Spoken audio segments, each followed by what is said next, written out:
Welcome back. AP వ్యాప్తంగా petrol diesel కొరతతో వాహనదారులు ఇబ్బందులు పడుతున్నారు. విజయవాడ బంక్ల వద్ద కిలోమీటర్ల మేర వాహనాలు క్యూలో ఉన్నాయి. ఒక పాల వాహనం డీజిల్ లేక ఆగిపోయింది. ఇతర ప్రాంతాల నుంచి వచ్చిన వారు తమ వాహనాల్లో డీజిల్ అయిపోవడంతో నగరంలో చిక్కుకుపోయారు. విజయవాడలో పెట్రోల్ డీజిల్ కొరతపై మరింత సమాచారం మా ప్రతినిధి అబ్దుల్ యాకూబ్ అందిస్తారు. డీజిల్ కొరత పెద్ద ఎత్తున ఉందని కూడా చెప్పుకోవచ్చు. నిన్న పూర్తిగా బంకులు అన్ని మూసేసిన పరిస్థితి. విజయవాడలో కూడా అదే పరిస్థితి కొనసాగింది. ప్రస్తుతం మనం విజయవాడలో ఉన్నాము. చాలా వరకు క్యూ లైన్లు, కార్లు పెద్ద ఎత్తున క్యూ లైన్లు బంకుల దగ్గర ఉన్నాయని కూడా చెప్పుకోవచ్చు. మనం విజువల్లో చూపించే ప్రయత్నం చేద్దాం. సుమారుగా 50 నుండి 100కు పైగా క్యూ లైన్లు, అంటే సుమారుగా కిలోమీటర్ల మేర ఈ క్యూ లైన్లు ఉన్నాయని కూడా చెప్పచ్చు. ప్రత్యేకంగా డీజిల్ కొరత నిన్నటి నుండి పెద్ద ఎత్తున డీజిల్ కొరత ఉండటం, ఎక్కడికక్కడ దూర ప్రాంతాల నుంచి విజయవాడ వచ్చిన వాళ్ళు కానీ వాళ్ళు ఇబ్బంది పడుతున్న పరిస్థితి. కొంతమంది ఉన్నారు, వాళ్ళతో మాట్లాడే ప్రయత్నం చేద్దాం. సార్, ఎంతసేపు అయింది డీజిల్? సార్ 1 అవర్ అవుతుంది సార్. డీజిల్ పరిస్థితి ఏంటి? డీజిల్ దొరకట్లేదు సార్. 3 రోజులు తిరుగుతున్నాను నేను కూడా. వెహికల్స్ అన్ని సబ్కల్ రాసి బంక్ ఒకటి, ఇది ఒకటే దొరుకుతుంది సార్ విజయవాడలో. మరి ఎక్కడ దొరకట్లేదు సార్ ఆయిల్. అన్ని బంకులు క్లోజ్ చేసి ఉన్నాయి. అన్ని బంకులు చేశారు. నేను కనీసం 9 బంకులు తిరిగాను సార్. లేవు సార్, అన్ని స్టాక్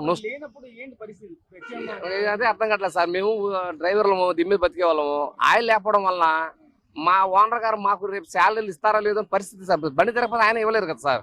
ఇది ఒక పరిస్థితి ఉన్నాం సార్. మేము చాలా ఆందోళన పడుతున్నాం సార్ ఆయిల్ లేకపోవడం వల్ల. అది ఇబ్బందిగా ఉంది సార్. ప్రభుత్వాన్ని మనం ఏం అడుగుతాం సార్? ఆల్రెడీగా రాత్రి ప్రెస్ మీట్ లో పెట్టారంట బాబు గారు. ఏమైనా ఆయిల్ మాత్రం ఏపీ ప్రజలకి ఎటువంటి అసౌకర్యం కలగకూడదని చెప్పారు. ఆయన న్యూస్ లో చూసాను నేను. మరి ప్రస్తుతానికి అయితే అలా నడుతుంది సార్. 2-3 రోజులు ఫ్రీ అవుతుందని అంటున్నారు సార్. జనాలు అందరూ అదే అనుకుంటున్నారు సార్.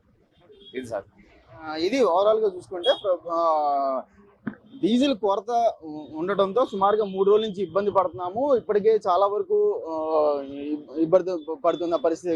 మరి కొంతమంది, అది కూడా విజయ డైరీకి సంబంధించింది, కృష్ణా మిల్క్ యూనిట్. ఏంటంటే మీ రోజువారీ పాలు పోయాలి, ప్రతి బూత్ లో ఇవ్వాలి. ఏంటి పరిస్థితి? డీజిల్ దొరుకుతుందా? దొరకట్లేదు కదండి అసలు. కనీసం మాకన్నా పాల బండి కదా నిత్యావసరం. కనీసం మా బళ్ళు కూడా ఇంకొన్నాయి, చాలా ఉన్నాయి కంపెనీలో. మాకు కూడా టైట్ గానే ఉంది. మరి ఎలాగా? దొరికిందంటే దొరికింది, లేదంటే ఇంకా ఆపేసుకుంటామే. నిత్యావసరం ఆగిపోతాయి ఇంకా, అంతే కదా మరి.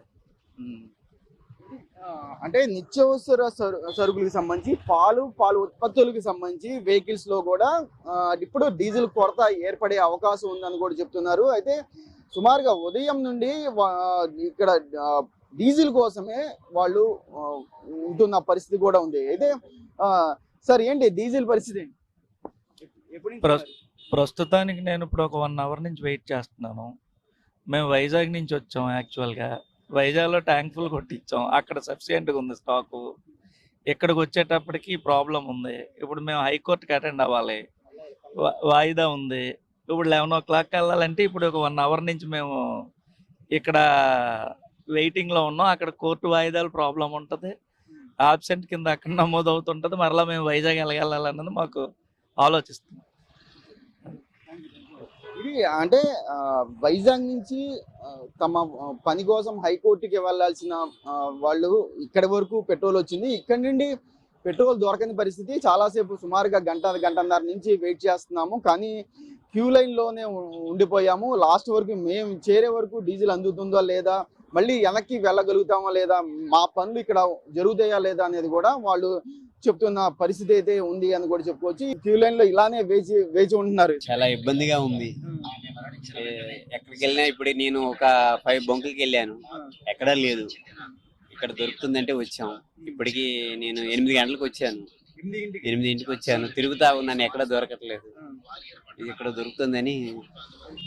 8 గంటల సమయంలో వచ్చినట్టుగా చెప్తున్నారు. ఈ క్యూ లైన్ లో 8 గంటల నుంచి ఇక్కడ వెయిట్ చేస్తున్నారు. సిటీలో ఉన్న బంకులన్నీ తిరిగాము, బంకుల్లో ఎక్కడ లేదు అనేది కూడా చెప్తున్న పరిస్థితి. ఈ పరిస్థితిలో విజయవాడలో చాలా వరకు బంకులు మూతపడ్డాయి అని కూడా చెప్పుకోవచ్చు. ఈ రోజు సోమవారం కాబట్టి ఈ రోజు అంటే క్రూడ్ ఆయిల్ నుంచి వచ్చే సరుకు అంటే పెట్రోల్ కానివ్వండి, అదేవిధంగా డీజిల్ కానివ్వండి సుమారు 6 గంటల నుండి లోడ్ అవుతాయి. కాబట్టి సుమారుగా కొండపల్లి నుండి ఇక్కడ ఉంటుంది. అక్కడి నుండే సప్లై అవుతుంది. కొండపల్లి సుమారుగా 25 కిలోమీటర్ల దూరంలో ఈ కంపెనీలు ఉన్నాయి. హెచ్పిసి కానీ, ఐఓసి కానీ, బీబీసీఎల్ కానీ ఇటువంటి కంపెనీలు మొత్తం కొండపల్లి ప్రాంతంలో ఉన్నాయి. అక్కడి నుండి లోడ్ అయ్యి విజయవాడ సిటీలో కానివ్వండి చుట్టుపక్కల 3 జిల్లాలకు సంబంధించిన ప్రాంతాలకి అక్కడి నుంచి సప్లై అవుతుంది. కాబట్టి అక్కడ ఇండియన్ ఏ విధంగా బంక్ యజమానులు పెట్టారు, ఎంత పంపిస్తారు అనేది కూడా చూడాలి. మరికొద్దిసేపు అంటే ఈ రోజు, రేపు, ఎల్లుండి 3 రోజుల పాటు ఇటువంటి పరిస్థితులే ఉంటాయని కూడా కొంతమంది ఇక్కడ ఉన్న సిబ్బంది అయితే చెప్తున్న పరిస్థితి.